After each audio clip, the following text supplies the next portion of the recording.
Susan smiled as she watched Gus paw at his reflection in the mirror. "Did you find another cat to play with?" she asked, and Gus looked back with a meow before pawing at his reflection again. She was glad that Gus had found someone to play with, even if it was just his reflection. Gus had been depressed lately. They say that having only one cat could lead to this sort of thing. Cats are social animals, after all. Gus couldn't really play with any of the strays outside Susan's apartment because she was on the 3rd floor, and a little out of reach for even the most nimble of the wandering felines. That didn't stop Gus from standing on her balcony, though, meowing at the cats below and trying to get their attention. Susan thought it was kind of sad, watching him paw at the screen as he called down to the cats who lived their lives in blissful freedom. But the apartment contract had been very clear on their one pet per unit policy, and Susan didn't want to move just so Gus could have a playmate. Gus was a big orange tomcat that Susan had found wandering near her parents' house before she moved out. He'd been a scrawny little kitten when she'd found him, and she had fallen in love with him almost instantly. Susan had just gone through a bad breakup when she had stumbled across the sad little kitten near the garbage cans one morning. The little fuzzball had helped her get through her loneliness, and she liked to think that she had helped him as well. When she moved out of her parents' house at the end of the year, Susan had taken the little cat with her. She and Gus had been roommates ever since. Gus was a great companion, and didn't seem prone to the midnight zoomies or the sometimes destructive behavior her friends complained about in their cats. Gus liked a scratching post, snuggling in bed with Susan until it was time for her to get up, and eating his own food instead of hers. His only real issue seemed to be his loneliness, and Susan could hardly hold that against him. Watching him play with his reflection in the mirror was as cute as it was sad, like a kid playing with his imaginary friend because he couldn't seem to make any real ones. Susan watched him as she got ready for work, and she pulled out her phone as she took some video for Instagram. The scrawny little kitten had grown into a regal orange ball of fur, and to watch him paw at the surface of the mirror was insanely cute. He would cock his head and meow at his reflection sometimes, looking confused at the cat in the mirror, before going back to pawing at the glass. Susan smiled, but there was something just a little off-putting about that confused head turn now and then. She left him staring at himself in the mirror, his game forgotten, as he seemed to be talking to the orange cat in the mirror. Susan came home to find him still sitting in front of the mirror. She asked him if he'd been there all day, and Gus just looked back and meowed before looking back at the mirror again. He was staring at himself, his ears moving back and forth, seeming to Susan like he was having a conversation with his reflection. Growing up with cats, she had seen them sit next to each other and do just that same thing, and Gus's eye contact was more than a little interesting as he watched himself in the mirror. She tried to ignore him as she slid into her PJs, but it was hard the longer it went on. "Come on, Gus, want to watch a movie with me?" she said, patting the bed as she fiddled with the TV. Gus looked up, meowing happily, but then turned back to the mirror and did an oddly unsure little head cock as he took a few steps towards the bed. In the end, Susan had to come get him and take him over to the bed as the poor old Tom watched the mirror. Susan saw nothing out of the ordinary, the mirror cat just scooped up by her own mirror reflection, but this behavior was wandering into the realm of creepy rather than cute. Gus sat with her happily as Susan watched Friends for the 1000th time, but she caught him glancing back at the mirror more than once as she stroked his silky fur. He wasn't the only one. Susan couldn't help but glancing at it as well, looking at the mirror as if she expected to see something out of the ordinary. She didn't, but it was definitely starting to creep her out. Susan let her keys fall into the bowl by the door, calling for Gus as she slid her shoes off. It had been such a long day. A creepy old man had hit on her at work, the customers were rude, and Susan sometimes wondered why she didn't just quit. She could do better than an assistant manager at a grocery store, and she knew it. If it hadn't been for Gus in this apartment, she'd have likely walked away a while ago. Speaking of Gus, where the heck was he? He almost always came to greet her at the door. She called him again, but there was no response. She went to the bedroom and huffed out in mock outrage when she saw him sitting in front of the mirror again. "Okay, Furface, this is getting to be a little much. It was cute at first, but now it's super creepy." He meowed pitifully when she picked him up, pawing gently as he tried to get away, but she took him over to the bed and sat down with him.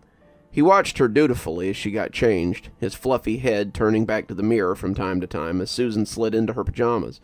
And she couldn't help but glancing at it as well. She wasn't sure, but felt like she could see something moving there when she wasn't giving it her full attention.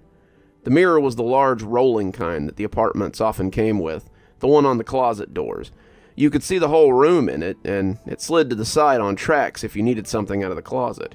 It was a nice amenity to have when you were getting ready in the morning, but it was starting to creep Susan out the longer she looked at it.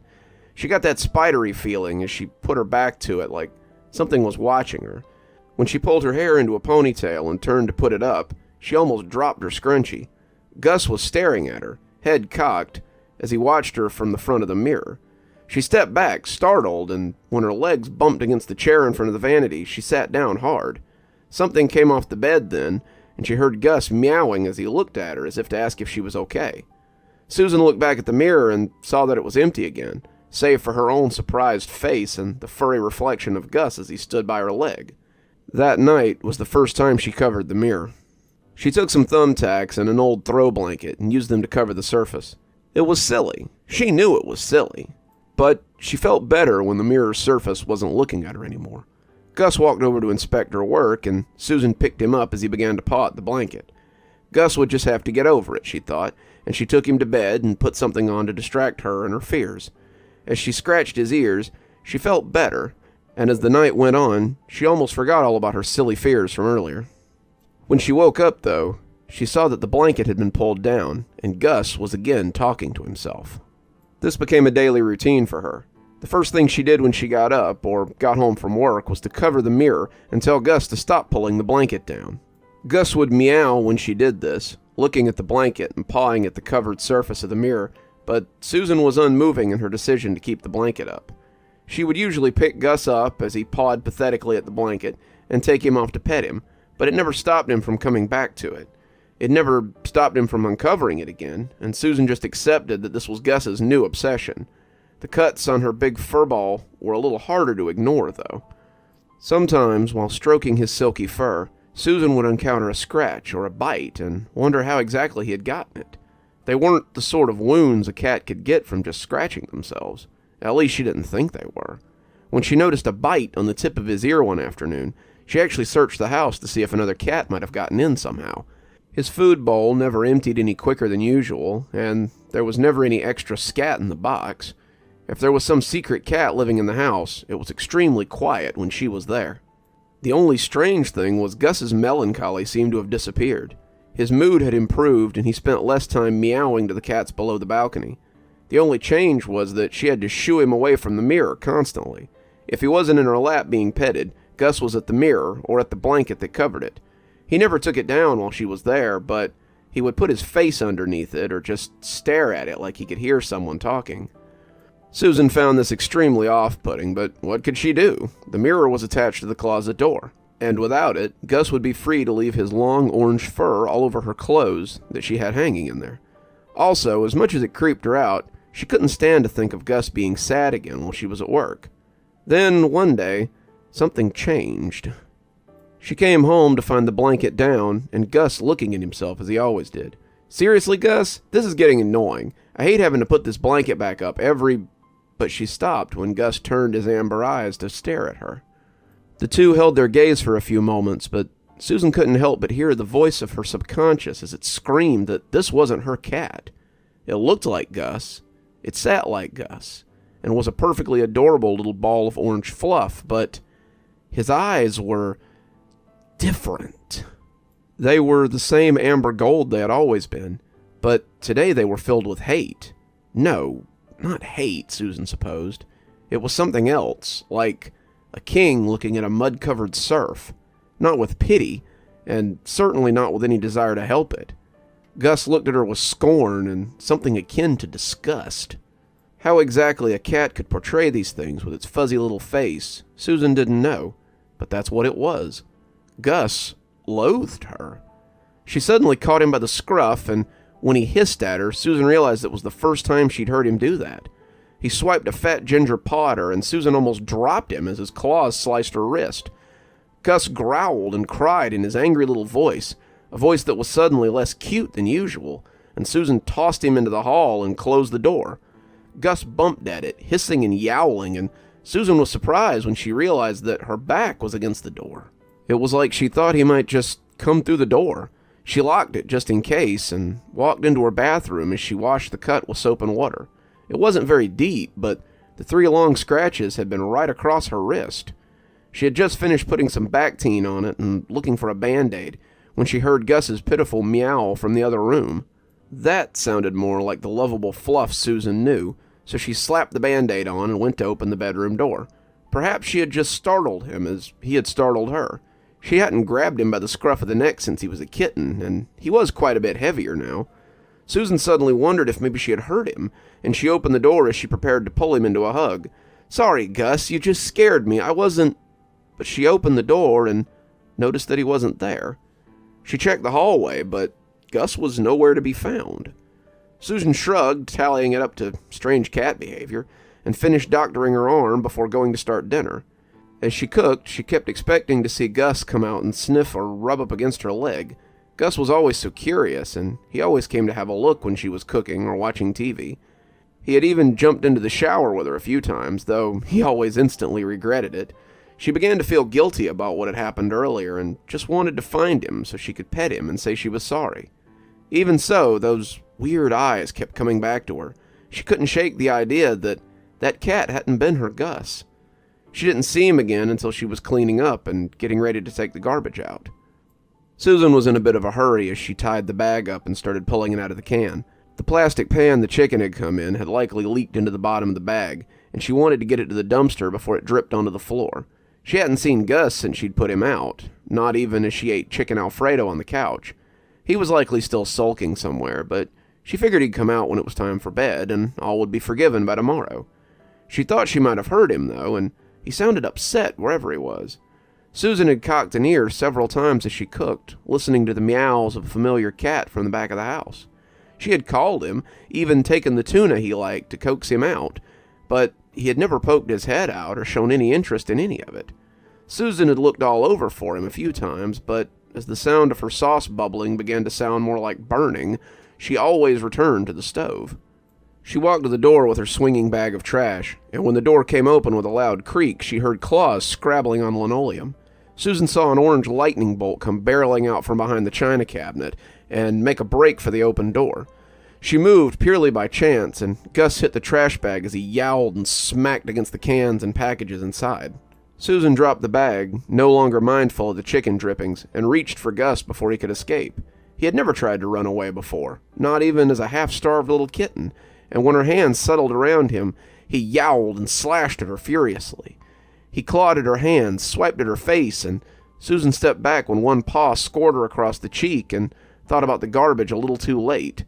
Whether it was the chicken leavings or some other liquid, Susan felt her feet shoot out from under her as she fell against the china cabinet. Her head smacked against the bulky old thing, and everything went fuzzy as she watched Gus run off into the night. She called his name distantly before passing out and waking up somewhere very different. Susan woke up in the hospital. Her mom was reading a magazine, but as Susan groaned, she called for the nurse and leaned in to have a look at her. The nurse came on the run, and Susan was soon poked and prodded and examined by her mother and several people in scrubs. She was confused and a little scared, and when she asked what had happened, it took her dad coming in from the cafeteria to shed any light on the situation. The complex had called her parents, since they were her emergency contact, to let them know that a neighbor had found her passed out in her doorway. They had called an ambulance, and she had been rushed to the ER with a head wound. She had spent 3 days unconscious, her concussion pretty substantial, and her parents had been worried sick. She asked her dad if he'd been to the apartment, and if he'd seen Gus, but he said he hadn't done much more than put some food in a bowl and lock the place up. "He's probably okay, sweetie. Cats are pretty self-reliant. I'll go back tonight and make sure he has food and water, though." They wanted to keep her at the hospital until they were sure that she was okay, but Susan was adamant that she needed to leave. Gus had gotten out, and she needed to find him. He had been scared by the garbage bag and startled when she grabbed him. He hadn't meant to scratch her. He was probably cold and scared and waiting for her to come home, and she started to cry when they told her it would be a few more days before she was released. Her dad didn't help matters much. He checked on Gus, but said that he must have gotten out. His food bowl was still full, and he hadn't come home when her dad had called him. He had looked around, but he hadn't seen any sign of him. "I'm sure he's just scared and waiting for you to come back. He'll probably meet you at the door when you come home from the hospital," he assured her, his face showing a lot of worry. She came home 3 days later, after the hospital had run every test they could think of, and Susan was greeted by nothing but a plain beige door and a note from her neighbor wishing her a speedy recovery. She opened the front door thinking maybe he would be there, but the house was cold and empty. It felt lonely without Gus there to welcome her, and she decided then that she had to go look for him. Maybe he was close by, playing with the cats he had seen from the balcony. She would get some treats and call him, and hopefully he would come back after some coaxing, and they could be a family again. She was halfway down the hallway when she recognized a pitiful meow from her bedroom. She came through the door looking frantically for Gus. Had he gotten stuck in the bedroom? How had he been eating and drinking this whole week? She expected that he would come pelting out when the door opened, but he was nowhere to be found. She started looking for him under the bed and in the closet, but when the same sad meow came from behind her, she turned and found the source. It was Gus. He was just as fluffy as she remembered him, and it broke her heart to see how thin he looked under all that fur. He looked troubled, his eyes darting around as he put a paw up and pleaded for her to help him. He looked sorry, like he would do anything if she could just help him out of this. And as she approached him, Susan could feel her tears coming down in a torrent. Gus pressed his paw against the mirror. His toes were visible from the other side, and as he pressed and shoved, she could see he was becoming upset. Gus was stuck inside the mirror, his world nothing more than a little room, the one he had loved so much. Susan put a hand up to the mirror, covering his little paw with hers, and only then noticed that she didn't have a reflection. She sat and wondered if she'd have to watch her poor cat Gus waste away, unable to help him, and she laid her forehead against the glass as she cried all the harder.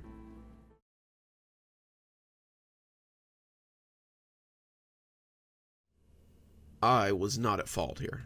I don't understand why the universe has decided that I should suffer. As I lay here and listen to his throaty, phlegm-filled breathing, I consider again the idea that ending it might be best. It wasn't my fault. I didn't cause what happened to him. He should have just left me alone. Now I'm the one who must suffer his company, maybe for the rest of my life. The day had started with a hard slap of rocks against my window, and I loosed a loud sigh as I thrust the covers away from me. Every morning. Every goddamn morning. I hadn't had to buy an alarm clock since I moved in, so I suppose that was something. As another handful of stones cascaded against the window, I swung angrily out of bed and shifted the curtains open. I did not open the window right away. You only made that mistake once. The pudgy man-child on the sidewalk had just reared back to throw another handful when he saw the window open and smiled happily. That smile showed me every inch of his yellow teeth, his spotted gums, and the spit that covered his half-rotten teeth in a sheen of translucence. He was dressed in his usual attire, and I imagined I could smell him from 2 floors up. He wore ratty Chuck Taylor sneakers, cargo shorts in February that likely hadn't been washed since his mother had bought them from JCPenney, a ratty black trench coat that covered his grease-stained t-shirt depicting a busty anime girl who seemed overjoyed to be stretched across his voluptuous C-cup breasts, and a wispy beard that made his face look dirtier somehow, and the battered black fedora that capped it all off. This is what he had worn, or some iteration of it, every day since we had first met 2 years ago, and I shook my head as he waved a pudgy hand at me. "Good morning, m'lady." He knew my name. I'd told it to him 1,000 times, but he always insisted on calling me m'lady. "Kenneth, what the hell do you want?" I was grumpy about being woken up, and sour about Kenneth being the first person I saw 9 mornings out of 10.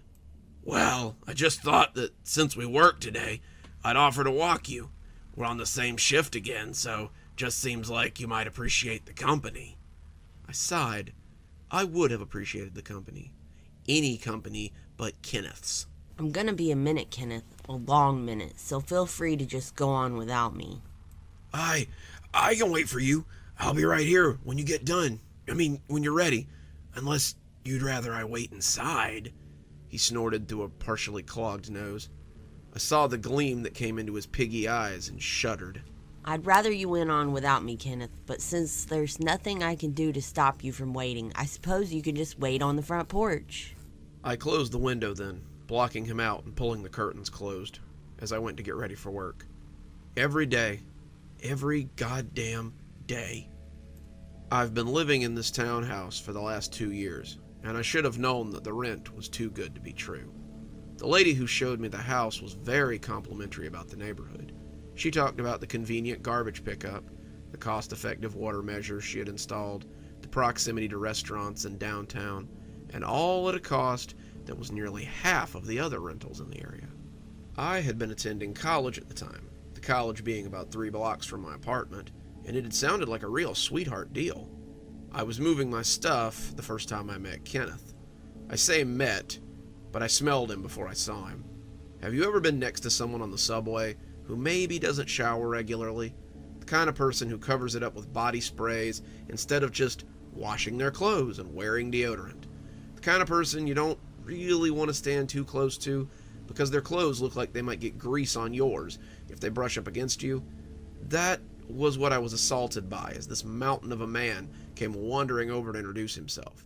He was dressed in cargo shorts and a t-shirt that day, the July heat too much for even his trench coat to handle, with a pair of sandals that put his yellow toenails on display. I was carrying a box of books inside when I heard him greet me by name.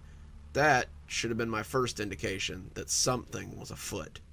"Hey, welcome to the neighborhood.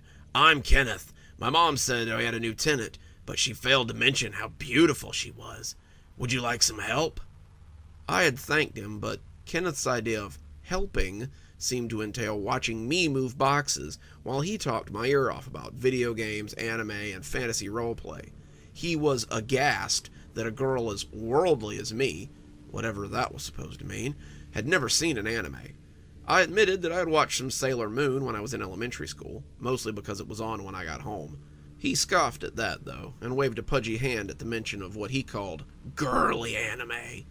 The fact that I didn't play D&D or video games was also a subject he wished to remedy. Thankfully, I had moved all my stuff in by the time he started talking about the 3rd or 4th game franchise, of which he was a super fan, and I thanked him for his help. I'm going inside to unpack now, so I'll see you. "Ooh, I can help you unpack if you like." I'd been standing in the doorway when he said it, the front door the only thing that lay between him and I. The look that crossed his face when he offered to help me unpack was akin to a cat left to guard a mouse. I could just picture his grubby man-child fingers pawing through my clothes, finding some reason to stumble across my underwear, pressing my shirts to his pug nose, and had to stifle a full-body shudder. On second thought, I'm pretty tired, Kenneth. I think I'm going to rest and unpack tomorrow. Have a good night. He started to protest, but I closed the door on him and locked the deadbolt. The door had 3 locks, a twist lock, the deadbolt, and the top chain. I engaged all of them before turning around to make something to eat. I had already decided that I would unpack before going to bed today, leaving Kenneth with no excuse to go upstairs and touch any of my things. His annoyance had become creepy pretty quick, and I did not want him hanging around any more than I could help. I had just gotten to the entryway to the small kitchen when I heard an unsettling noise from the front door. I turned and found the doorknob twisting a little, as whoever was on the other side tried to quietly open my door. I thought about seeing who it was, but my fear had a firm grip on me. Home is where you're supposed to feel safest, and that turning knob negated any safeness I might have felt. I couldn't prove it was Kenneth, but I couldn't prove it wasn't. The turning stopped after a few seconds, and I made a mental note to get a chain for the back door, too. The first 6 months were probably the least eventful. I enjoyed my newfound freedom of having my own space, but I definitely noticed some of the strangeness in the house. I would come home to find things moved or find things missing, and I suspected that Kenneth had been in while I was gone. More than once I would catch a whiff of Axe body spray upstairs, a smudge on something that looked like a fingerprint, or just something moved that shouldn't have been.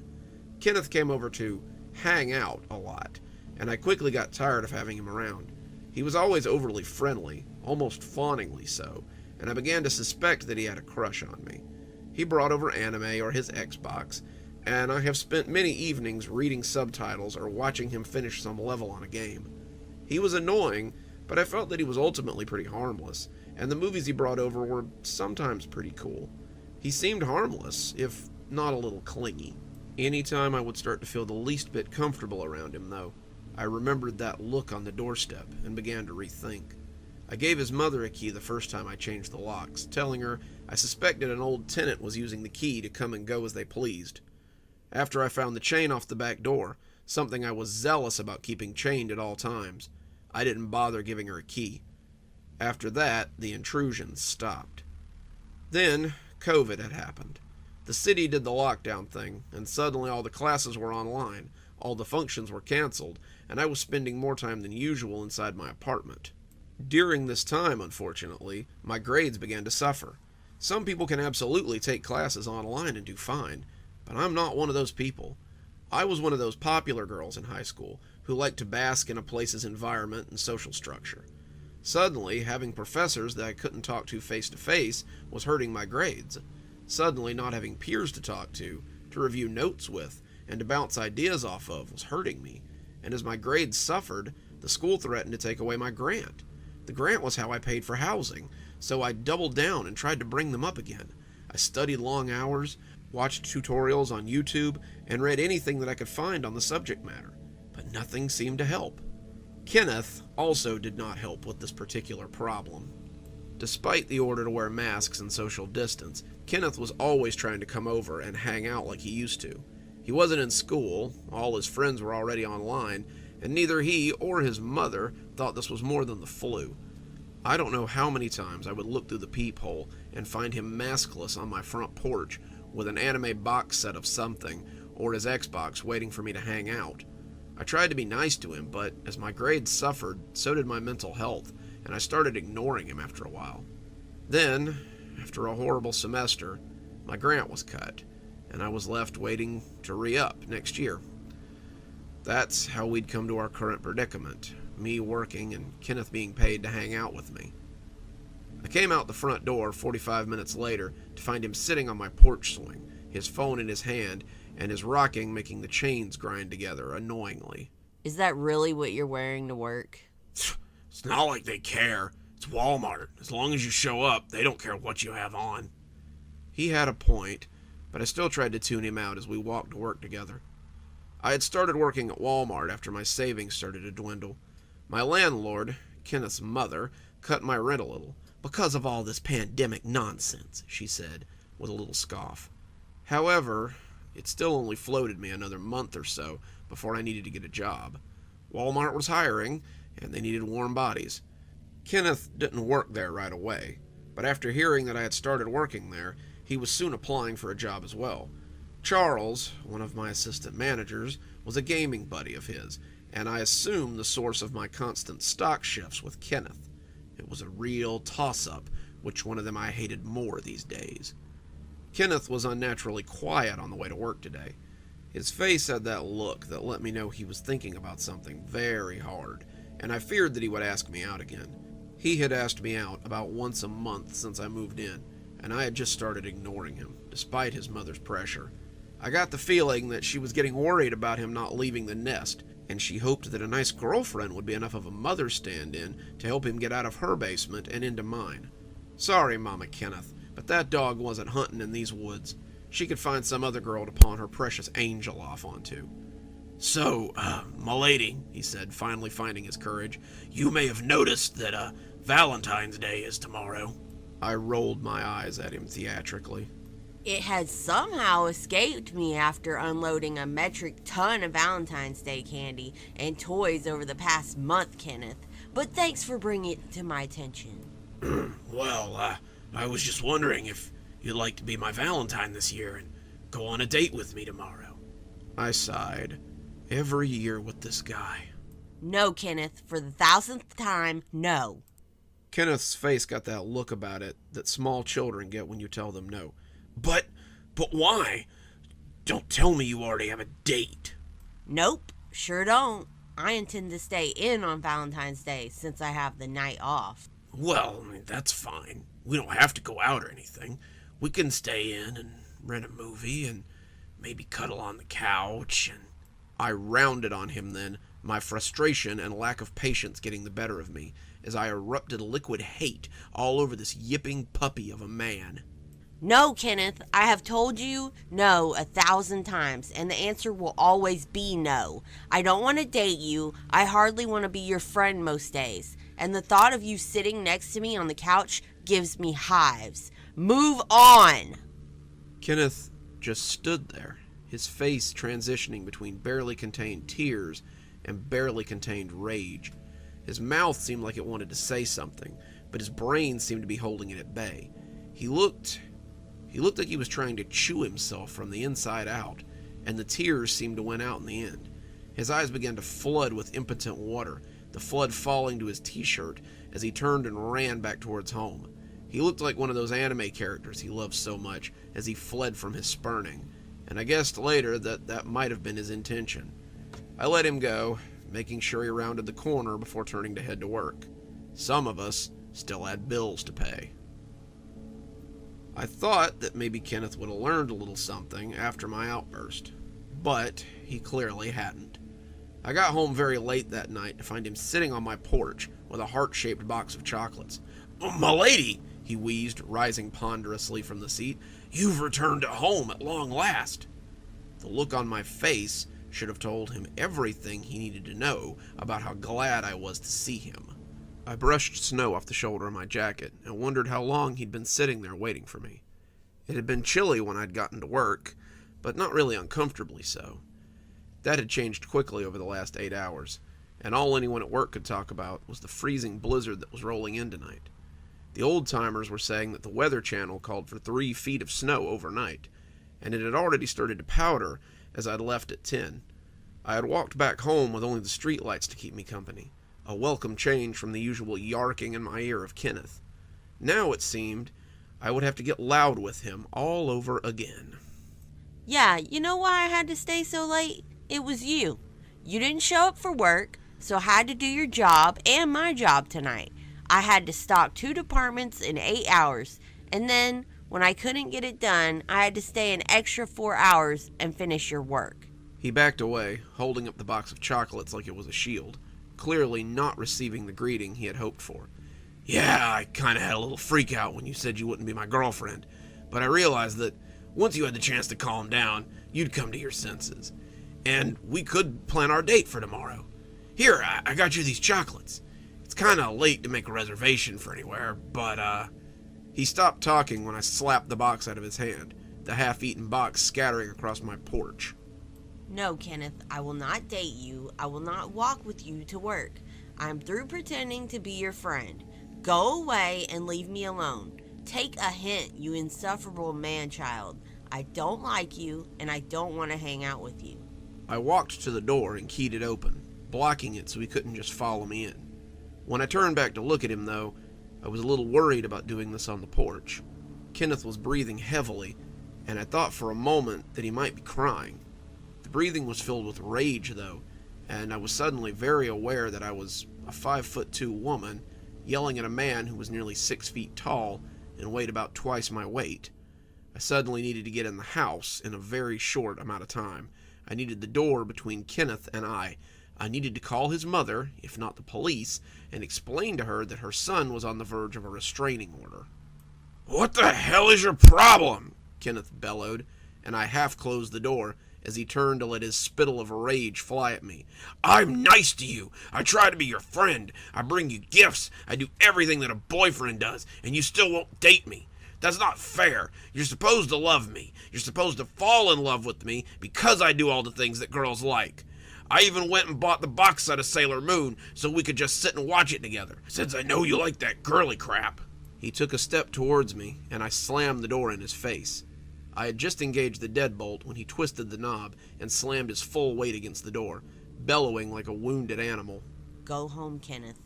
Don't bother me anymore, or I will call the police. He banged on the door a while longer, but I ignored him. When I had finished making myself a bowl of chili, I found that he had stopped pounding on the door. I ate my food, showered, got my clothes ready for tomorrow. On the off chance that we didn't get 3 feet of snow, I would need to go to work tomorrow and deal with Kenneth. He would likely be waiting for me as always, smiling his butter-toothed grin and waiting like an excited puppy for me to come out and play.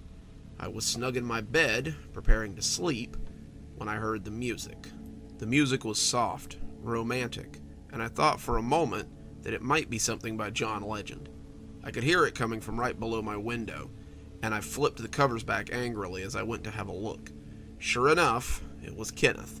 He was parked in the snow, a large silver boombox in his hand, and as he lifted it up, bad 80s movie style, I opened the window. We made eye contact, his eyes filled with earnest emotion, and mine filled with nothing but puppy-kicking rage. I opened the window, chill scraping across me. Go home, Kenneth. No, Kenneth said. Not until you agree to date me. You're going to freeze out there. Then let me in and keep me warm, he said, unable to keep that grin off his face. I just closed the window on him. He'd get cold and go home eventually. The music stopped about an hour later, and I guessed that his batteries had run dry after all that continuous playing. The next morning, I woke up to a sea of white. The snow hadn't been 3 feet deep. The snow had been 5 feet deep, and it spilled over onto my porch when I opened my door that morning. The wind was made of frozen razor blades, the power holding but flickering a little now and then, and I called work to see if I had to be there today. They said that they would be closed for the next few days. They told me to stay safe, and I decided to settle in for a well-deserved couple of days off. I had expected Kenneth to bother me since I was now trapped in my house, but he never came around. I got to enjoy a nice breakfast, and even got to watch some TV before I was reminded that Kenneth existed at all.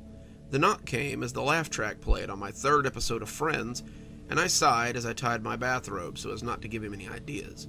He would want to come in, pretending like we'd never had a fight yesterday at all, and I would likely have to yell at him again. I was surprised to see that it was Kenneth's mom, Janet, and not her portly man-child when I opened the door. "Hey there," she said, shivering on my porch as she pulled the scarf around her mouth. "I was just wondering if Kenneth was over here." Janet is, quite frankly, the sweetest woman I've ever met. In the 2 years I've been here, she's tirelessly fixed anything that's wrong in the townhouse, brought over food for things like 4th of July or Thanksgiving, and even apologized for Kenneth on more than one occasion. She's like Cartman's mom from South Park. She was a lovely woman, and while aware that her son was a nightmare, there was only so much she could do besides love him. Not since last night, ma'am. "Oh dear. Well, I do hope he's okay. He said you two had a little fight yesterday, and he was coming over to try to make up." I gritted my teeth hard enough to hear them creak, but I held in the rage I was feeling so I didn't cook this nice, oblivious lady alive. "Well, if you see him, tell him I was worried, okay?"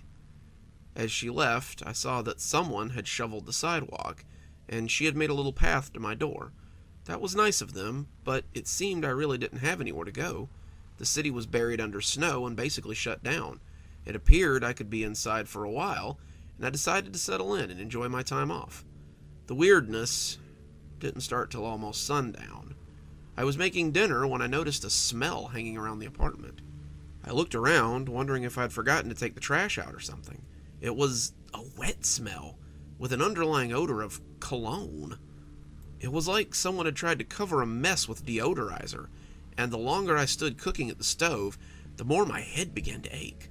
The longer I stayed in the miasma, the worse the smell got, and the stir-fry I was making started to swim a little as I cooked it. I ended up eating it a little underdone as I fled the kitchen to the living room. As the swinging door opened, I stopped and basted in the swampy tang of smells from the living room and the kitchen. In the kitchen, it had smelled like funk. In the living room, it smelled like the inverse. Someone had been in my house. Of that I had no doubt. The smell of spray cologne was strong in here, like a pungent wall that surrounded the couch. And as I sat, I could feel something flaking beneath me. It was like sitting in a seat behind a small child, and as I looked, I could see chip crumbs sticking to my pajama pants. They were orange and smelled strongly of Doritos. I set my bowl down as I stood and walked through the house. I could see smudges around the room, especially on my figurines and some of my pictures. Someone with large, greasy fingers had been touching my things, and when I moved past the end of the table near the door, I took up the keychain with the mace on it. The doors were deadbolted, and though I didn't know how Kenneth had gotten in my house, I was certain that he was the source of this. If he thought he could hang out in my house and violate my privacy just to get his rocks off, he had another thing coming. My food was cold by the time I got done, triple-checking every room in my apartment just to be sure. There was nowhere he could have stayed hidden from me, not someone his size, and after spraying some Febreze around, I took my food up to my room and just ate it cold. I felt uncomfortable in the open down there, and as the snow blew and the wind howled, I sat on my bed and listened. At some point, I fell asleep, curling up in my bed as I listened to the silent house around me. When I came to, the lights were off in my room, and the curtains were thrown open to reveal a crystalline moon peeking in. The room was as quiet as the house, but I was aware of a heavy, wet sound as I came awake.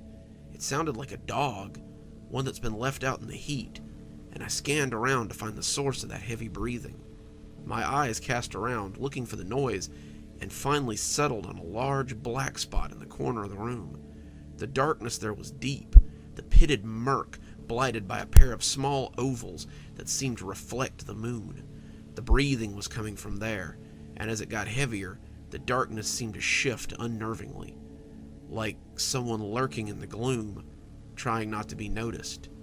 "M'lady," someone almost whispered, and I was up and across the room in a matter of seconds. I snapped the lights on, hands reaching for anything I could find to defend myself with. I expected to see him much too close as the lights came on. I expected him to bury me under his weight, pushing me down and feeling his hands as he tried to kiss me, to touch me. I gripped the ceramic vase as the lights came on, preparing to swing it and shatter it against his head as he... There was nothing. The lights came on and revealed nothing but an empty room with an anxious girl looking crazily around for an attacker who wasn't there. I didn't sleep that night. I just sat up and argued with myself until the sun came up. I knew what I had seen. I had seen Kenneth in the corner, heard the same deep, watery breathing I had heard 1,000 times. But I couldn't have seen him. Kenneth was a large and stocky fellow. There was no way he could have gotten away in the split second between the lights being off and the lights being on. This wasn't someone who could squeeze under my bed in a split second or slip into my closet without notice. Kenneth often got winded on walks to work, and the idea that he could quickly get out of my sight was laughable at best. Still, he had been there. That whole next day, I saw signs of someone having been in my house. It started as I finally got up for the day. As I came downstairs, I smelled something getting ready to burn in the kitchen. I pulled my robe around myself and quickly pushed into the cloud of smoke that awaited me. On the stove, smoke billowing up, was one of my good pans. I turned the stove off, jerking my hand away as I grabbed the handle of the pan. It was broiling. The burner turned all the way up, and I grabbed an oven mitt and took the pan off the stove. It wasn't until I put it in the sink that I saw a single blackened pancake at the bottom. A heart-shaped pancake. I was scraping the grit from the bottom of the pan when I suddenly heard an all-too-familiar theme song from the living room. The TV had been off when I got up. The lights dimmed to a soft glow. From under the swinging door, I could hear the TV blaring, and the pulse of bright lights clicked up to the max. I pushed in, expecting to find Kenneth parked on my couch, waiting for me with his big serial killer grin and his excuse of how, "Oh, well, the door was open, so he'd come right on in." But there was no one in the living room when I came through the door. There was, however, an indent in my couch, roughly the size of a large someone's backside. I searched the apartment again, already knowing what I would find, but needing the reassurance that I would find it. There was no one, just me, in my apartment. I turned off the TV and cleaned up the mess, waiting till 9 before calling my landlord, wanting to hear her tell me that Kenneth had come home. I wanted her to answer the phone and hear Kenneth in the background as he loudly whined for food or money or something. I wanted the confirmation that he was home, but I also feared it, because if he was home, then what the hell was going on around here? She answered on the 4th ring. "Hello? Hello? Did you find him? Please say you found my baby." I sighed, my hopes shattered. "No, ma'am. I was just calling to see if he had turned up." I could hear her sob before telling me that no one had seen him and how worried she was about him, and to please call if I heard anything. I got dressed and decided to sit on the porch for a while, the house suddenly feeling too small for me. I thought I heard some rustling as I slid out of my pajamas and into some real clothes, but I did my best to ignore it as I made some tea and stepped out into the frigid air. The smoke from my tea plumed up as I sat on the swing that Kenneth had occupied yesterday, letting the cold air clear my head as I tried to read the book I had brought with me. The longer I sat, my eyes roving over the winter wonderland in my own yard, the harder it became to maintain my anxiety.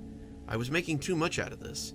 Surely I had been imagining things, or a power surge caused by the weather had turned my TV on, or I'd been sleepwalking or something. The more I let the cold wash over me, the more I assured myself that I was just being silly. As noon came and went, the cold beginning to abate and the snow starting to soften, I went back inside. My stomach was growling for some lunch, but the icy chill from outside made me long for a shower first. I had all but forgotten about my trepidation and anxiety, and simply wanted to be warm and snuggly as I enjoyed the rest of my afternoon. I would have a shower, put on some nice pajamas, make the stew I had set the ingredients out for in the fridge, and then head to bed after a nice evening spent at rest. As the warm water cascaded over my skin, I felt the cold dissipate and the leftover anxiety melting away. The shower had always been my safe place, my relaxation zone, and standing beneath the warm deluge made me feel a sense of peace that I'd been missing before the communion with nature. I washed my hair, lathering myself up, and just stood under the water as the soap and my worries slid down the drain. At least, I did, before I felt someone touch my hair. I have long blonde hair, the kind that falls to about the small of my back and must be meticulously maintained so it doesn't look trashy. If I'm sitting on the couch watching TV, there's probably a brush in my hand, and my hair is flipped over my shoulder. I've always been sensitive about my hair, and I don't let people touch it very often. So when someone ran their fingers through my long blonde mass of wet hair, my eyes snapped open, and I nearly jumped out of my skin. I had felt the slight tug as 2 or 3 thick fingers slid down and parted the wet locks. I slipped as I stumbled forward, catching myself on the wall before I fell and hurt myself. Through the soupy curtain of foam, I looked around for the source of the touch, expecting to see him. I expected to see a bulbous shape leering at me from behind the curtain, but as I swiped the tangled muck out of my eyes, I was greeted with an empty bathroom. I came shakily out of the shower, hands trembling as I reached for my towel. I was shaken badly. I knew what I had felt. Enough men had tried to touch my hair for me to know what it felt like, and I couldn't trick myself into believing I'd just been imagining things. As I slid back into my clothes, the fog still thick around me, I was met with something even less easy to overlook. Written in the steam on the mirror, the lines reflecting my own horrified face back at me, was the word, "M'lady." I ran, half-dressed from the bathroom, and slipped on the surprise waiting for me in the hall. I went down hard on my backside, bruising my tailbone. The floor was covered with something that my wet feet found slippery, and now that I was on eye level with the floor, I could see them. They had been scattered artfully, leading towards my door in a line of red blotches. The rose petals would have been romantic on any other occasion. At the moment, they left me breathless as I leaned against the wall, watching the door creak slowly open. Behind it, the light in my room dimmed. I could see a thick, softly shadowed form, his eyes gleaming as his tongue slid over his thick porcine lips. I vaguely remember tripping down half the stairs, bruising my legs as I ran for the door. I remember grabbing my phone from the end table by the door, the charging cord coming free as I ran for the porch. I remember talking to the operator, my teeth chattering as I shivered on the porch. My hands and feet were numb, my hair getting stiff from the cold, when the lights lit the icy yard. The sun had started to melt the snow, even as it set behind the nearby houses. The lights on the snow looked odd, almost ethereal, and as they approached, I was thankful when someone threw a blanket over me. One of the officers stayed to take my statement, as the others searched the house. As I told him what had happened, I heard the snow crunch as my landlady came over to see what all the fuss was about. The police came from inside a moment later, shaking their heads and telling me they hadn't found anything. Someone was definitely in there, though. There were rose petals all over your bed and a box of chocolates sitting in the center. Someone had planned quite a romantic surprise for you, though I'm guessing the feeling wasn't mutual. I shook my head and started to tell them about Kenneth's ambush on my porch the night before, but that was when I saw him again. The snow had melted some, and I could see him hunched by the fence line. He was staying still, trying not to be noticed, but I had seen him. His ridiculous black trench coat was a dead giveaway, and I screamed as I pointed at him. His mother looked over my shoulder, pushing me aside as she ran towards her son. I grabbed the rail as I watched her go, the cops chasing after her, wondering why he hadn't moved. The jig was up. We could see him. Why was he just sitting there? When his mother started screaming and the police officer started calling for an ambulance, I knew something was wrong. That was 2 days ago. He was dead, of course. He had frozen to death, waiting for me to invite him inside. They found the boombox sitting around his feet, frozen to the ground. His coat had been frozen to the back of the fence, and he had simply gone to sleep and never woken up. His mother, of course, was quick to blame me. Why hadn't I let him inside? Why hadn't I called her? And on until the police had finally taken her away. I had taken a few things and gone to stay at a hotel for the night. I just couldn't stay in that house, knowing that there was a dead body in my yard. I thought, at the time, that that would be the end of it. They would take his body, and the weirdness would end. Even if his spirit was somehow attached to my apartment, I would just move. His mother wouldn't want me living there anymore anyway, not after I had led to the death of her precious angel. I would just take my things and go elsewhere. When I woke up this morning to find the words "M'lady" written on the bathroom mirror, I knew then that this wasn't attached to my apartment. The haunting had nothing to do with my place at all. He's attached himself to me. Lying here, writing this, I can already hear his raspy, phlegm-filled breath from the corner of the room. It appears that unlike in life, I may be his M'lady after all.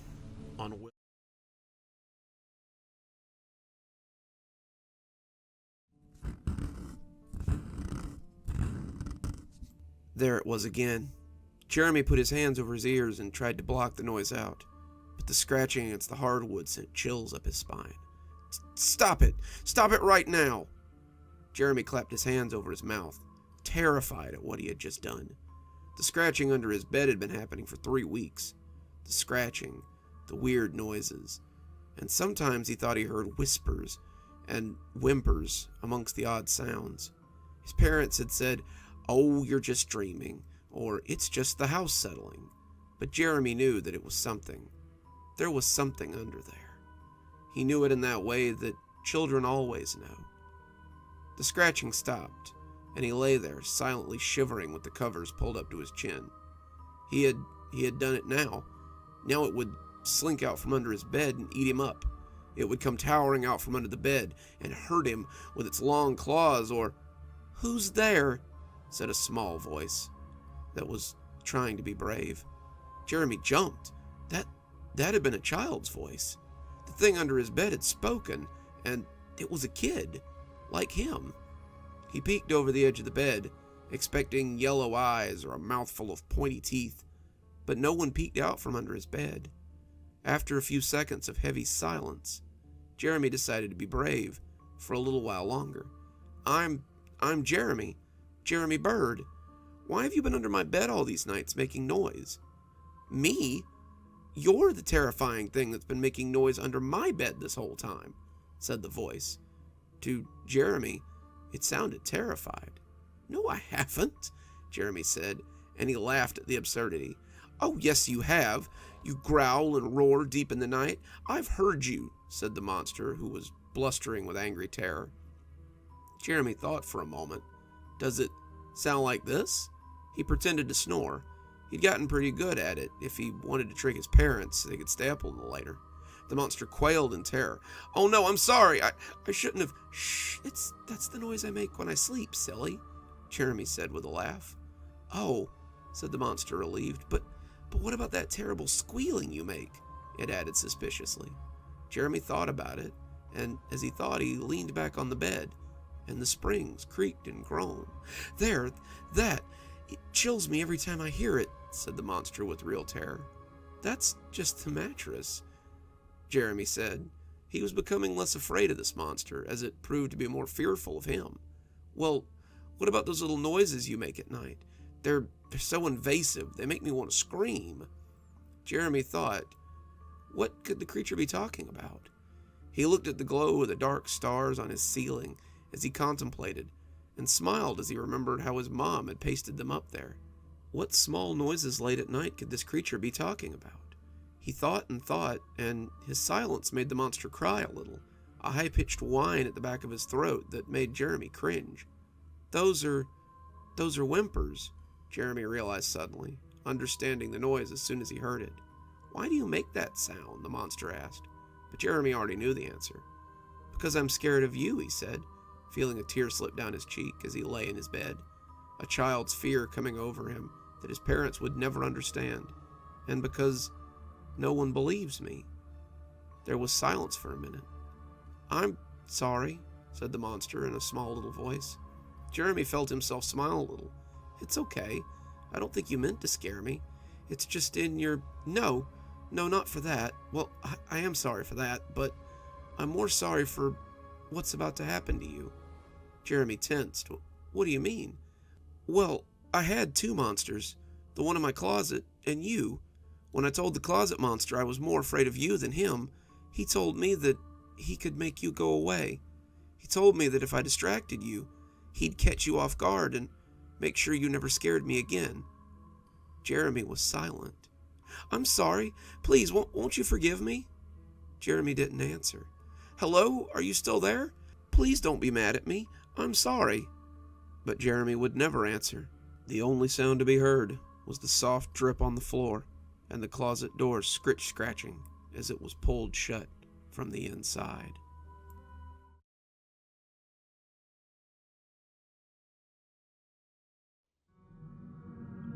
When I was a little girl, I had a strange friend that I believed I had made up until about an hour ago. My father and mother were out of the house a lot when I was a kid. It never really occurred to me that we were poor, but looking back, I realized that we must have been. Mom worked 2 jobs, serving in a restaurant, driving a bus for the school. Dad worked in a fish market during the day so he could attend school in the evenings. Both of them would come home every night very late, and most of the time I was already in bed. They'd just flop down for a few hours before they had to get up and do it again. They were never cruel to us. They just didn't have time for my older brother and I. Mom and Dad got together in high school, and Mom's senior year photos show a swell of her belly as she carried my brother. They were parents before they were really more than kids themselves, and with no real skills, they had to take whatever jobs they could to keep food on the table. For the first 10 years of my life, there wasn't really a lot of happiness. There were no Christmas mornings, there weren't a lot of birthday presents, and I lacked the parental involvement that a lot of my peers seemed to have. That was probably what led me to create Mr. Gozo. My brother was supposed to be watching me after school. I've talked about my brother a little bit, but I don't think I've told you much about him, really. He was 8 years older than me, a senior in high school, who was supposed to be my caretaker while my parents were out of the house. This usually translated to him being in his room with the door closed, or him leaving the house and telling me not to answer the door or go outside. This meant that I spent a lot of time alone as a kid, but I much preferred the time when he left me alone. My brother was more than a neglectful babysitter. He could be really mean and seemed to delight in tormenting me. If he was gone, then it was just me and Mr. Gozo with the house to ourselves. Mr. Gozo was a friend that I discovered living in my house one day. He was tall, taller than my dad even, and had a strange, whispery voice that always used to make me laugh. He wore grown-up clothes, a long coat and a pair of suit pants with square-toed cowboy boots sticking out from underneath them. His head was round and pale, his eyes always seemed a little too big for his face, and he didn't have any ears, which I found very funny as a kid. His smile was my favorite thing about him, because it reminded me of the Cheshire Cat from Alice in Wonderland. Something else about him that always reminded me of that cat was that he would disappear whenever anyone else was around. One minute we'd be having a tea party or playing hide and seek, and the next my brother would come home and Mr. Gozo would just vanish. I told my parents about him, but they just smiled and said it was good that I had such an active imagination. My brother said I was a little freak and told me to stay out of his way. Mr. Gozo did not like my brother. He is a brute. He knows nothing of imagination. We played a lot, Gozo and I, but I remember his favorite game was hide and seek. He would never beat me, though. I was an excellent hider. He would clump around for a while before finally saying I'd won, and I would burst out and wrap my arms around his leg.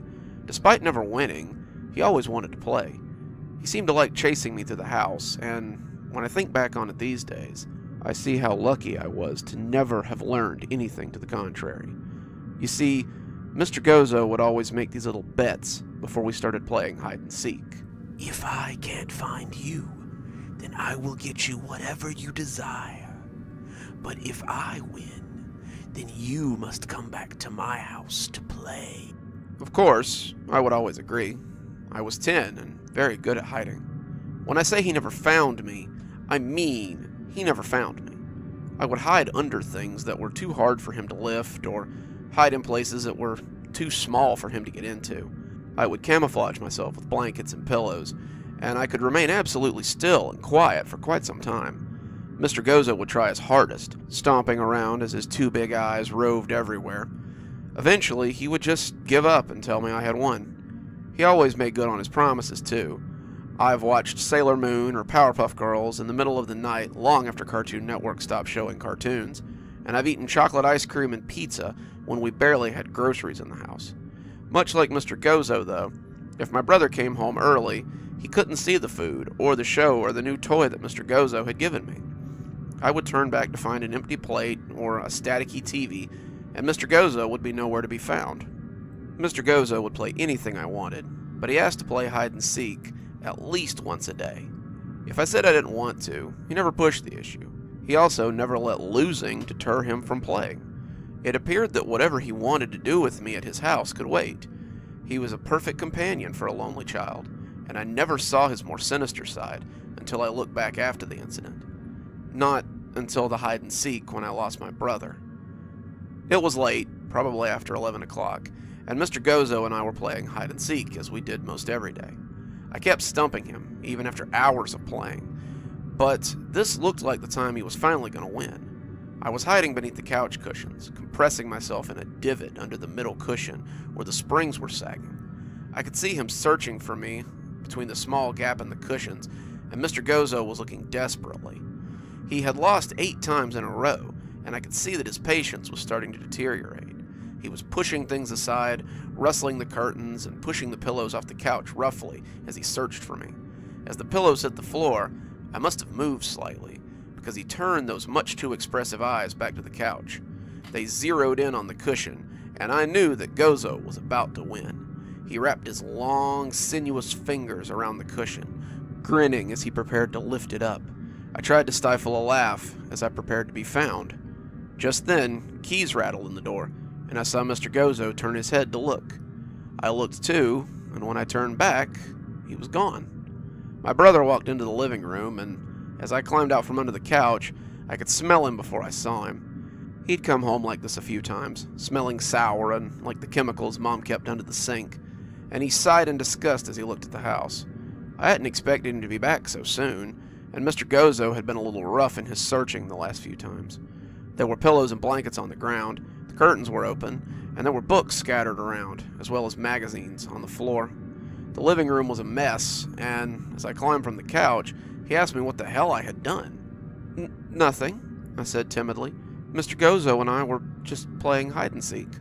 My brother rolled his eyes. Mr. Gozo, Mr. Gozo, Mr. Gozo. He slurred the name as he said it, stumbling a little as he flopped onto the couch. I am so sick of hearing about that stupid freak. Clean up this crap before Mom and Dad get home, and yell at me for it. I started picking up, feeling him watching me as I moved around. He was acting weird, weirder than usual, and he was making me uncomfortable as he sat staring on the couch. I cleaned up the books, the magazines, put the blankets back on the quilt rack, and closed the curtains. As I went to put the pillows on the couch, I looked into his eyes and saw something I hadn't seen there before. It wasn't love. I knew what that looked like, but it was different from anything else I'd ever seen. I didn't like it, and when he caught my wrist and pulled me towards him, I squirmed and tried to get away. Let go, you're hurting me, I said, trying to keep the whine out of my voice. If I whined, it would only egg him on. Don't be such a... He burped, and I could smell the pungent brew. Such a party pooper. Come on a sit with your big brother. I struggled, pulling against him as he tried to pull me onto his lap. He was acting really weird, and my brain screamed at me that I did not want him to get his hands on me. I looked around, looking for Mr. Gozo for help, and saw him peeking from the hallway. His expressive face told me that he wanted to help, but he didn't know how. There seemed to be a sort of duality about him, a want to help his friends, but a knowledge that such a thing would be unwise. My brother swore at me, yanking on my arm and telling me to stop being such a cold bitch. Just like that bitch at the party, he mumbled, yanking hard and almost pulling me off my feet. Suddenly, though, I knew how I could get him to stop. There was a way that Gozo could help me. I can't play right now, big brother. I'm playing with Mr. Gozo. He'll get mad if we don't finish the game. I saw him sneer, but I also saw something else there. My brother pretended he wasn't a little weirded out by Mr. Gozo, but I could tell that the idea of an invisible friend kind of freaked him out. He had seen the pictures I drew of him, and I couldn't help but notice the shudder they elicited in him sometimes. When he was wobbly, like he was tonight, he was especially nervous about Mr. Gozo, and I decided to take advantage of that to get away. "You played with him long enough," he said, his grip tightening. Why don't you come play in my room? I've got some new games I want to show you." I shook my head. "Mr. Gozo will get mad. I have to finish my game." I turned back to the hallway and saw him shaking his head, begging me not to go on, but I pressed my luck. "But, if you play with us and finish the game, then I'd be done and we could, play, I guess." I tried to stay calm, but his touch was making me nervous, his sweaty hands making my skin crawl. My brother looked thoughtful for a moment and let my arm slip out of his hand. "Okay, one more game with Mr. Gozo, and then it's our turn to play, right?" His smile made me want to run out into the night and never come back. "Right. You hide and I'll hide while Mr. Gozo counts. Go hide so he doesn't find you." My brother got up, wobbling a little, and went down the hall. I turned to go hide too, and that's when I heard Mr. Gozo's voice. Please don't do this. You could just come with me. He can't hurt you where we're going." I turned around and saw Mr. Gozo towering over me, his eyes looking sorrowful as his mouth held in a frown. "Count to 100, Mr. Gozo. If you find me first, I'll go with you, but if you find him first, he has to go with you." We looked at each other for a count of 10 before he put his hands over his eyes, and I ran off to hide. I went in the kitchen, having a perfect place in mind, as I heard Mr. Gozo's count reach 15. I opened the cabinet beneath the sink and squeezed in, not sure if I would still fit. I had found this spot a while ago, seeing the small space beside it once you were under the sink, and marked it for future use. I knew it would be too small for Mr. Gozo, or my brother, to squeeze into, and they would have a hard time seeing me in the little space between the drawers and the wall. I squeezed in there, pulling the drawers back in as I inadvertently nudged them, and pressed myself as flat as I could against the wall. Even if my brother got bored and came to find me, he'd never find me here. I breathed very shallowly and stifled my gasp as I heard Gozo's count reach 100. Then, the game began. It started out normally, Gozo seeking and me hiding. He checked beneath things, he checked under things, but the gravity of the game began to shift very quickly. Gone was the playful talk as he tried to find me. Gone was the playful way he looked. Now he was shoving things over, pushing them around, and it sounded like he was tearing the house apart. He moved into the kitchen, glasses breaking and things on the counter being pushed onto the floor. This wasn't like him. Why was he acting like this? I shivered in my hiding place, waiting to be found or for him to move on. I heard the table flip over, the face of the microwave shatter as it hit the ground, and the floor groan as the refrigerator was pushed over, its guts spilling everywhere. Mr. Gozo called my name, his normally happy voice cracking with sorrow and anger. I wanted to go to him then, wanted to wrap my arms around him and comfort my old friend, but I didn't dare leave my cubby. I would stay hidden all night if I needed to. A part of me now feared Gozo as much as I feared my brother. Come out! Come out! It's not too late. You can still... What in the hell is going on in here? I heard my brother yelling, could almost picture him in the doorway to the kitchen, and I eased out of the cubby and moved a shaky hand towards the door of the cabinet. I heard Gozo's heavy boots as he stepped towards him, my brother asking who he was and what the hell he was doing in our house. He was slurring and shouting. Mr. Gozo was silent as the grave as he walked towards him. I pushed the corner of the cabinet open, just a little bit, and looked out of the crack seeing the two long legs as they walked towards my suddenly scared brother. I was looking between his ankles as he walked.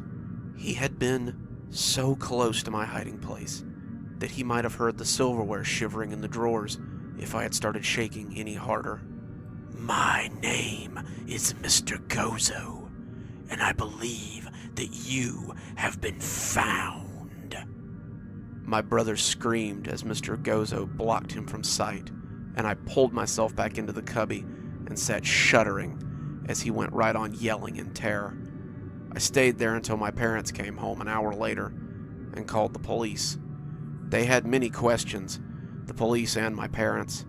I told them that I'd been playing with Mr. Gozo when my brother had come home. He was acting weird, so I said he should play hide and seek with us, so I could hide from him. He was trying to get me to do things that made me feel weird, so I hid, and then Mr. Gozo had wrecked the house looking for him. When my brother came to see what all the noise was about, Mr. Gozo had taken him away, and I had hidden in my spot while he screamed. The police officer didn't understand what I was talking about with all the Mr. Gozo stuff, but when he asked my parents if they had a son, they just shook their head. No, she's always been an only child. I could have sworn we called a sitter for her since we knew we wouldn't be home till late. Didn't you hire a sitter? Dad asked Mom. Mom just shook her head. I thought you had. They both, however, had this dreamy look on their face, confusion mixed with embarrassment, like when you walk into a room and forget why you came there. It probably seems weird to you that I keep calling my brother by his title and not his name. It's because, as I saw my parents looking so confused, I realized that I didn't know his name either. I remembered that I'd had a brother, in that vague way that you remember that when you were 6 you had a pet, but not exactly what happened to it. But I couldn't remember his name. He was gone from all the family photos. His name was gone from any journal entry or class assignment I had wrote on it, and no one remembered him at all. It was as though he never existed, and even now, I can't remember what he looks like or what his voice sounded like. I only remember that he existed, and he's gone. I wonder often if that's what happened when Mr. Gozo caught you. The police had a lot of questions after that, and it was finally agreed upon that I had been the victim of a break-in and hidden from the intruders.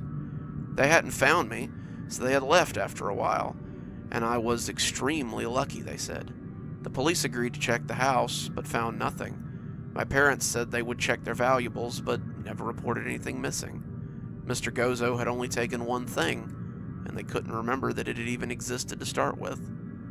They sent me to bed, telling me to get some sleep while they cleaned up the mess, and that's when I saw Mr. Gozo for the last time. I was lying in bed that night, listening to my parents talk about how they needed to be more careful about leaving someone here with me, when I suddenly felt his eyes on me. I rolled over to see his sad face, his heavy eyes full of sorrow, and his too big mouth turned down into a frown. I also saw the speckles of blood on his normally so clean coat, and the small, hesitant smile lying just below the surface as he gauged my reaction to him. Go away, Mr. Gozo. I don't want to play with you anymore.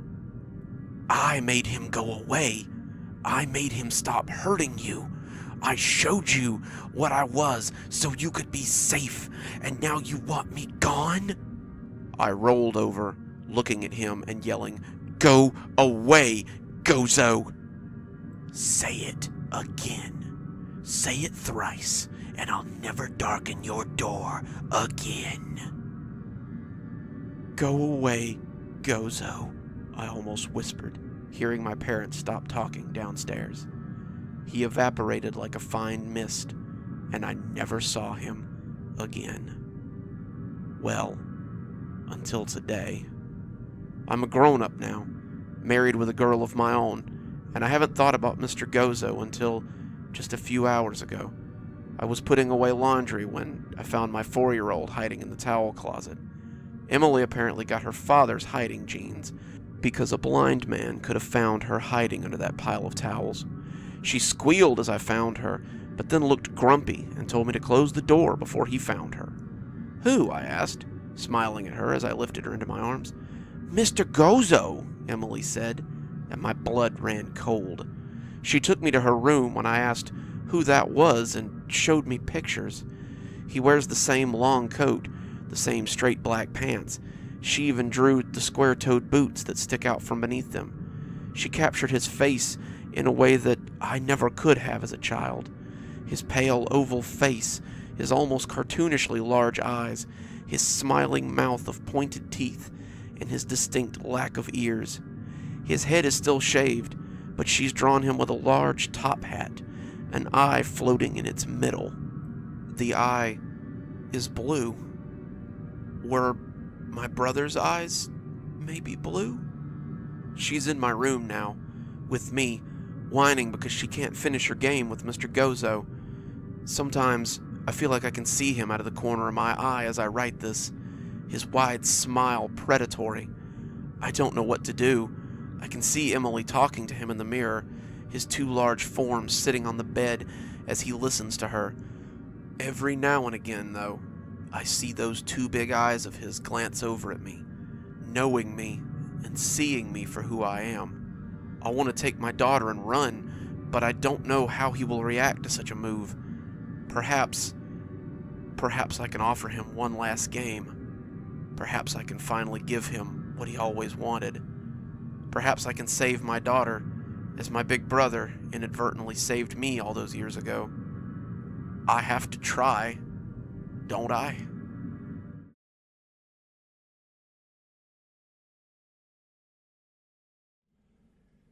I hadn't thought about it until last week, but it seems to have snowballed into something that's gotten out of control. I was looking through some photos while helping my mom move when I saw him for the first time in 15 years. Dad had passed away a few months ago, and Mom was just starting to clean out some of his things. The picture had been taken at a birthday party, my 9th birthday party, to be exact, and it showed my friends and I standing in front of the house and smiling as my mom took the picture. There were about 9 of us, all wearing party hats and ice cream mustaches under our noses, but the happy faces of my friends and I weren't what had caught my eye. It was the gaunt man standing in the window of the living room, the one looking out at us with the empty black eyes and the sinister little smile, the man who had haunted my childhood, though I'd never quite believed in him after the age of 12. Mr. Danver, a specter that my late father had brought to life. I remember the first time I had ever even heard of Mr. Danver, and the memory made my skin crawl. It wasn't scary because of what I had been told, but because of the unwilling way that my father had shared it. I had been 5, and we were getting ready to go to preschool. I hadn't slept well the night before, and I was cranky as I sat at the table and picked at my breakfast. I was wearing half my school clothes, one sock, one shoe, and I was so far from being ready that when my dad saw me, you could tell that he knew we were going to be late. "Come on, kiddo, we need to get moving. Finish your breakfast, get your clothes on, find your shoes, let's get on the road." I don't remember what I said to him, something snarky and grumpy, and when he turned back to me, he spoke before he had quite made up his mind to. "You better hurry and get ready before Mr. Danver comes to get you." The silence that hung after that statement was enough to make me turn my head and look at him, and that's why I saw when he slowly put a hand over his mouth. He was looking at me like he'd just sworn, and he was afraid that I would start repeating it. He seemed terrified of what might suddenly come out of my mouth. "Who's Mr. Danver?" I asked, and that seemed to seal the deal. Dad went rigid, not all at once, but slowly, like something petrifying. His eyes stared out at nothing, his mouth opening a little bit as he gasped slightly. His body seemed to be trying to fight whatever was going on and failing, his mind railing against the inevitable. He looked like a landed fish, something struggling to breathe, even as it struggles with the hook that has pulled it from the water of life. And when I asked the question a second time, the hook seemed to find its anchor, and he stopped fighting. "He comes for bad kids, naughty kids, kids who don't listen, He finds where they hide, and they go missing. When Mr. Danver comes to town, you better beware. When Mr. Danver comes to town, you better be scared.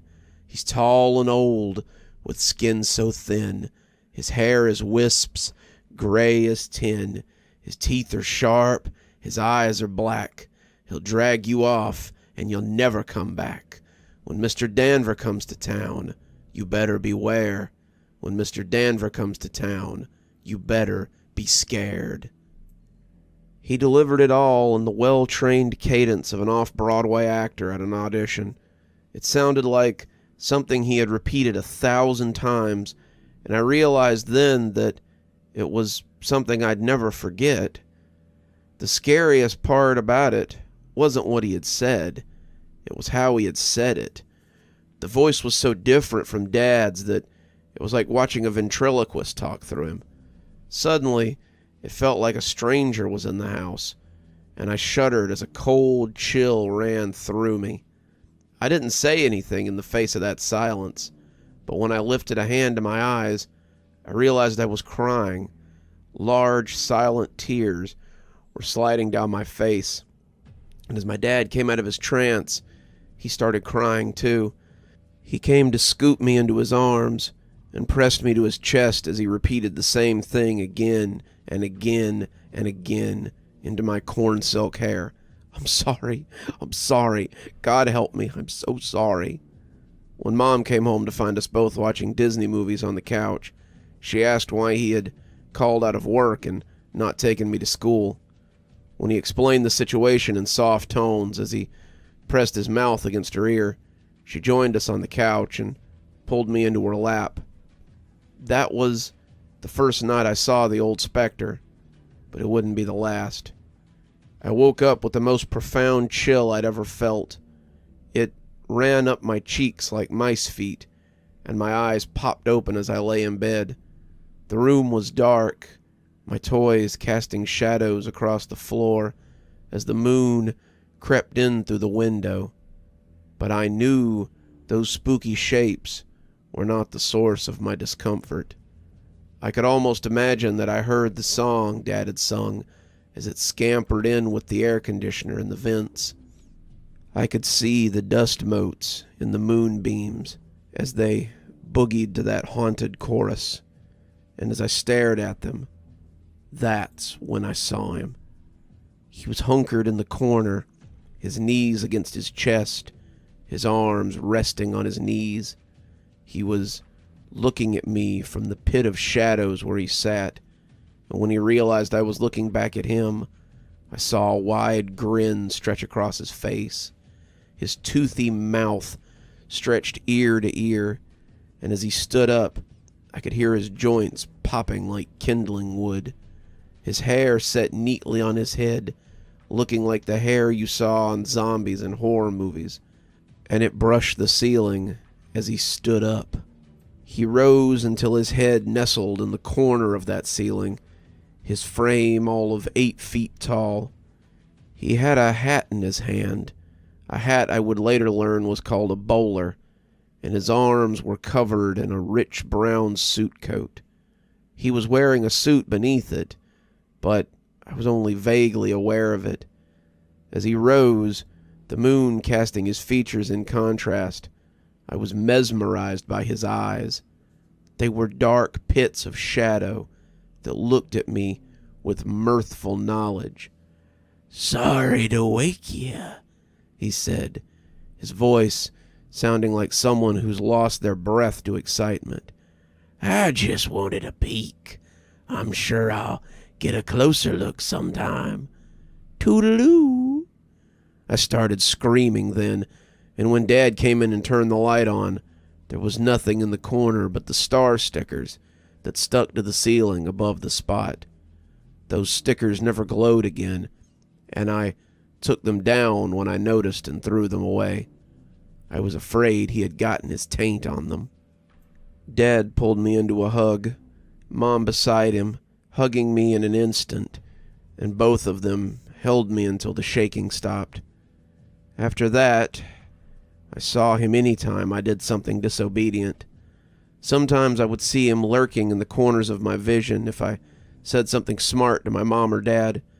Sometimes I would feel those black eyes watching me if I didn't do my chores. There was a time when I heard him laughing after I'd gotten angry at my mom, and I was always quick to apologize and make things right. Mr. Danver made me conscious of my actions in a way that I'd never been before, and I was a better person because of it, I suppose. I never saw him when I was rude to my friends, but just the knowledge that he might be watching me made me forgive more often, and I was less likely to be cruel to others. Sometimes when I thought about cheating on a test or taking something from a store, I would imagine him just waiting to get me and think better of it. It all culminated when I was 12, on the day I ran away from home. I'd been looking forward to a sleepover at my friend's house that weekend, an event that was highly anticipated. Matt had one of these for his birthday every year, and a bunch of us would go to his house and eat junk food and watch movies and tell scary stories and just have the times of our lives. I'd been looking forward to it for weeks, and I knew that if Mom found the math test at the bottom of my bag, the one with the big red F on it, I could hang it up. I'd buried it deep in my backpack, but not deep enough, apparently. She had found it before I could make my escape to the party, and we had gotten into a screaming match over it. It was unfair, I told her. I'd looked forward to this party for so long, and it wasn't fair that now I didn't get to go. She said that was too bad, and if parties were more important than schoolwork, then I needed to get my priorities in order. I was so mad, so furious with my mom, that I did the unthinkable before I could remember the specter of Mr. Danver. I told her I was going whether she gave me permission or not, and walked out the door before she could stop me. I ran up the street, heading for Matt's house, listening to my mom call from behind me. I expected her to be angry. I expected her to be upset. Instead, she just sounded scared. She told me to come back, that we could talk about this, but I was in no mood to listen. I was going to the party, whether she liked it or not, and nothing was going to stop me from getting there.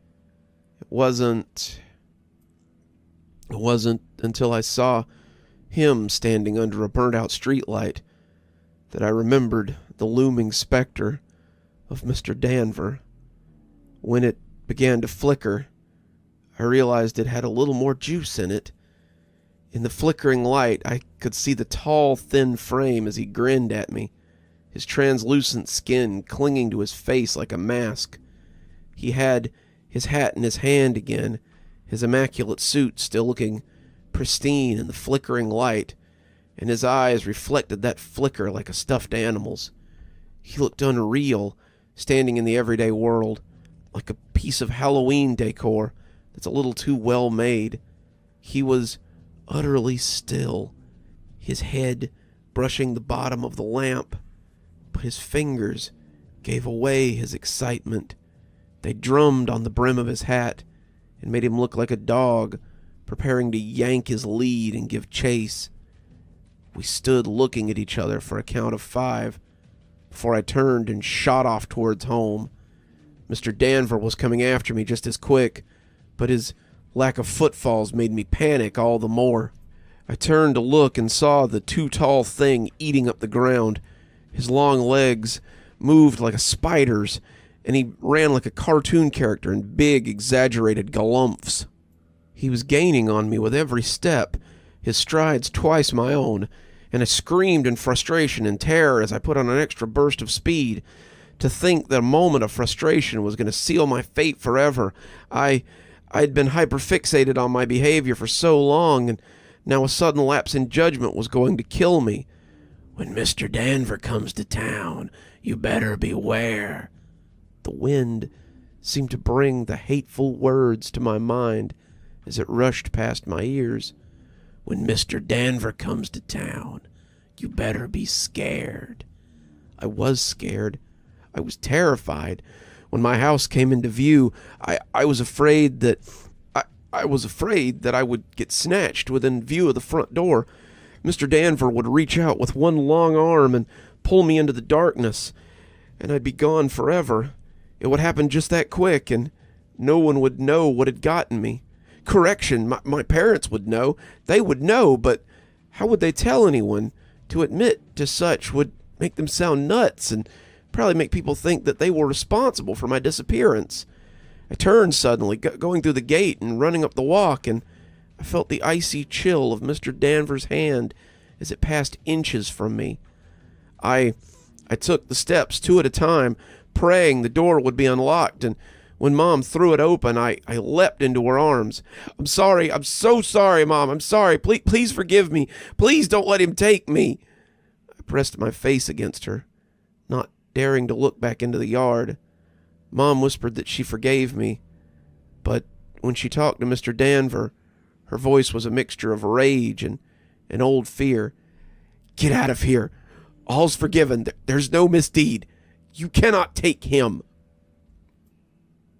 I kept my face pressed against my mom, but I still heard Mr. Danvers' spidery voice when he answered her. Another time, then. When I peeked back, he was gone.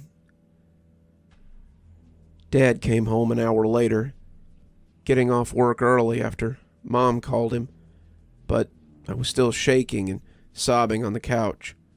Why? I asked him when he came in. Why did you tell me about Mr. Danver? My dad was quiet for a moment, thinking about his answer, before sighing and saying, 'Cause it's not something I meant to do. It happens. Someday it'll happen to you too as well. Never.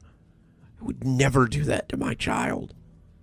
I shuddered as he wrapped me in a hug, but I didn't pull away. Sweetie, we won't have a choice. I didn't have a choice. My father didn't have a choice. No one has a choice. Once you know about him, the knowledge demands to be shared.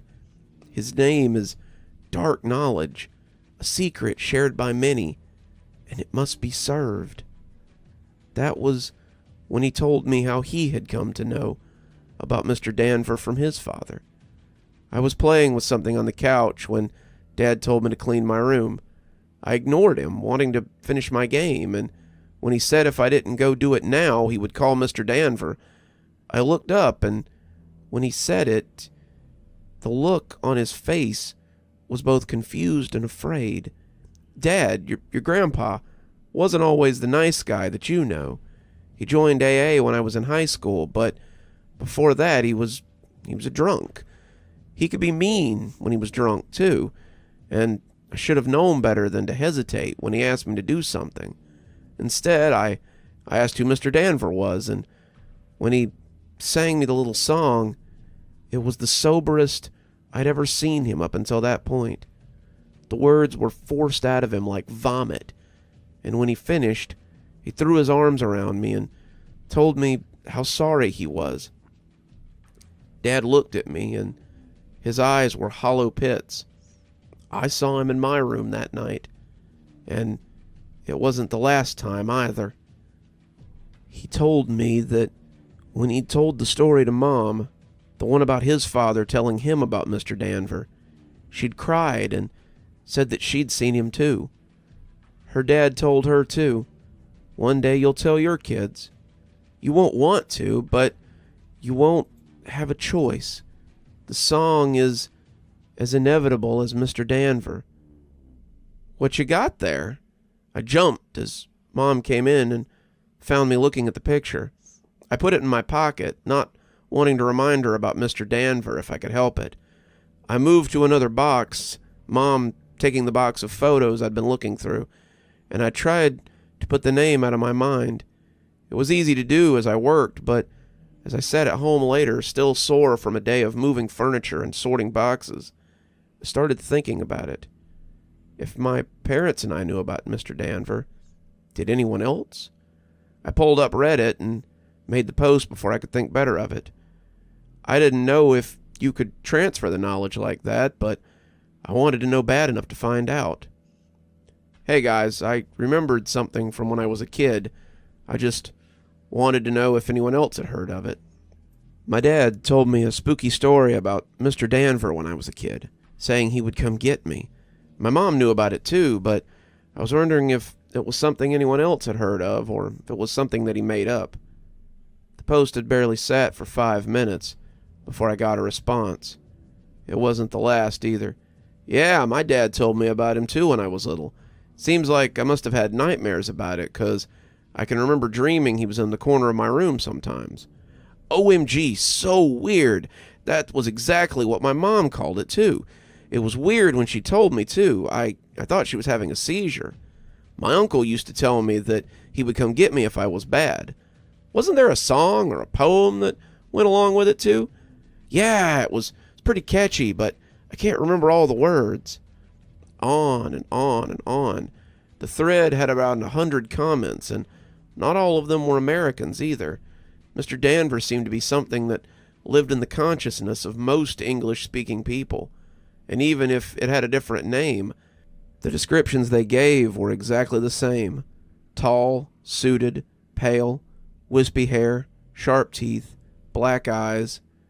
The description was universal, and the idea that I wasn't alone didn't make me feel any better. If you too have experienced Mr. Danvers, then it's already too late. One day you'll tell your kids. One day they will have the knowledge. One day, if they're lucky enough to avoid the icy grip of Mr. Danvers, they'll pass it on. The cycle always continues, whether you want it to or not. One day, I too will infect my child with the looming specter of Mr. Danvers.